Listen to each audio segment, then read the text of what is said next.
Le souci constant de mieux faire fait que l'enseignant est dans un stress permanent. Le métier d'enseignant et les maladies cardiovasculaires, c'est le thème autour duquel les enseignants du primaire et du secondaire de la ville de Parakou sont sensibilisés. Comment prévenir et lutter contre l'hypertension artérielle, ce tueur silencieux qui fait des ravages à travers le monde? Ces éducateurs qui, dans l'exercice de leur métier, sont confrontés à certains facteurs de risque de la maladie, doivent désormais prendre des dispositions pour éviter le mal. Une personne sur 3 en souffre. Et dans notre population, toutes les familles, dans une famille, il y a toujours un hypertendu dedans.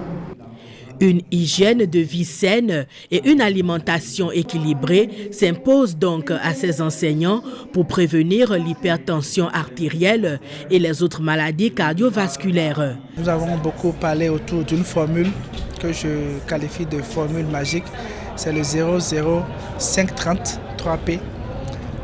Et c'est pour dire 0 tabac, 0 alcool, 5 portions de fruits et légumes par jour, 30 minutes d'activité physique régulière par jour et une alimentation peu salée, peu sucrée, peu grasse, avec le moins possible de stress, que ce soit sur le plan professionnel comme sur le plan personnel. Donc il faut absolument éviter ce qui est boisson alcoolisée, il faut éviter ce qui est tabac, y compris la chicha sur laquelle nous avons beaucoup parlé. Prendre assez de fruits, assez de légumes chaque jour, privilégier le poisson par exemple à la viande et puis marcher tout doucement, tout lentement en augmentant en termes de durée comme en termes d'intensité et enfin éviter autant que possible le cube. Mon souci, j'aurais gagné si après cette rencontre-là, je constate que les uns et les autres ont monté de petits micro-projets de changement de comportement.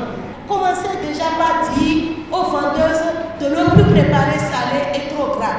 Dire non à l'hypertension artérielle, c'est mettre en pratique tous ces conseils. Le tueur silencieux, cet ouvrage écrit par le docteur Kamel Lafia, vient ainsi motiver davantage ses enseignants à y veiller. Merci.